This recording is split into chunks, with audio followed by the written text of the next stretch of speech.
Laboratorium Kimia, Fakultas Sains dan Teknologi, Universitas Airlangga.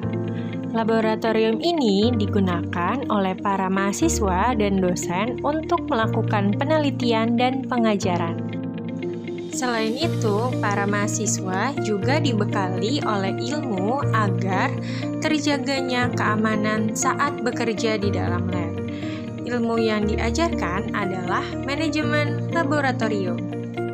Berbagai cara diajarkan kepada para mahasiswa agar tidak terjadi kecelakaan kerja di dalam laboratorium. Untuk yang pertama, ada perlakuan untuk bahan yang bersifat volatil. Senyawa volatil merupakan senyawa organik yang memiliki kisaran berat molekul sekitar 50-200 dalton. Dengan berat molekul yang rendah, senyawa tersebut dapat menguap dengan mudah dan berdifusi dalam fase gas dan dalam sistem biologis.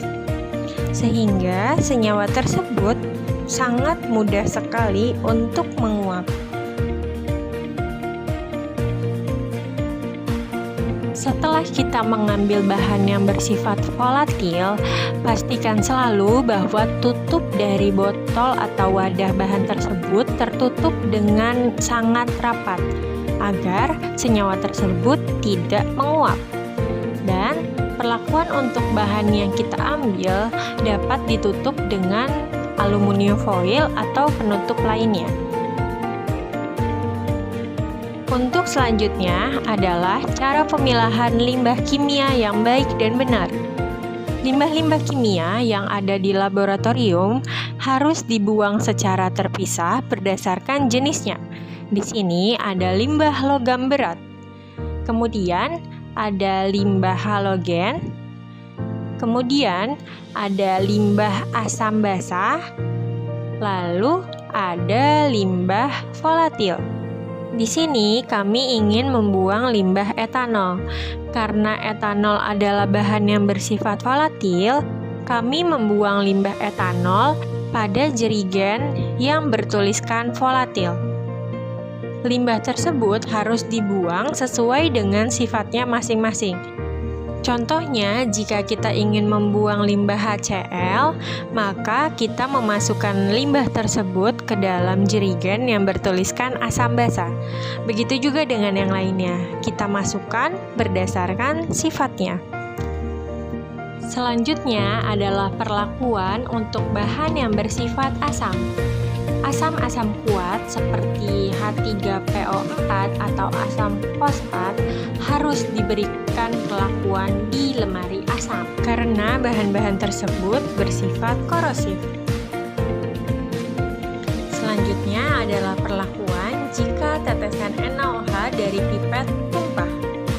Suatu bahan kimia yang tumpah ataupun mengalami kebocoran dapat dikatakan berbahaya apabila bahan kimia tersebut dapat berdampak buruk bagi kesehatan manusia ketika terjadi kontak fisik secara langsung, baik terkena kulit ataupun terhirup secara langsung. Selain itu, tumpahan atau bocoran bahan kimia tersebut dapat mengganggu lingkungan. Maka dari itu, penanganan yang sangat tepat dalam tumpahan dan kebocoran adalah dengan mengikuti data atau petunjuk penanganan bahan dalam Material Safety Data Sheet atau MSDS. Contoh di sini adalah ketika NaOH tumpah. Yang harus dilakukan adalah tumpahan tersebut diencerkan terlebih dahulu dengan Aquades. Setelah itu baru boleh dibersihkan dengan tisu. Selanjutnya adalah memberikan label atau keterangan pada wadah. Fungsi dari label tersebut adalah untuk menunjukkan nama bahan kimia yang ada dalam wadah tersebut. Jika terdapat label NaOH, berarti wadah tersebut berisi larutan NaOH. Selalu perhatikan label yang tertera pada wadah bahan. Tujuan pemberian simbol atau label pada bahan kimia adalah untuk menjamin penanganan dan penggunaan penggunaan yang aman terhadap bahan kimia yang berbahaya, sehingga memungkinkan pengguna untuk menghindari cedera dan bahaya yang berkaitan dengan paparan terhadap bahan kimia tersebut. Selanjutnya adalah perlakuan untuk bahan yang bersifat higroskopis. Suatu zat disebut higroskopis jika zat itu mempunyai kemampuan menyerap molekul air yang baik.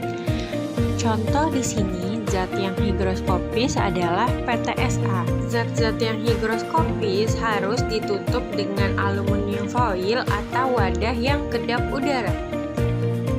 Yang terakhir adalah penempatan bahan di tempat yang seharusnya.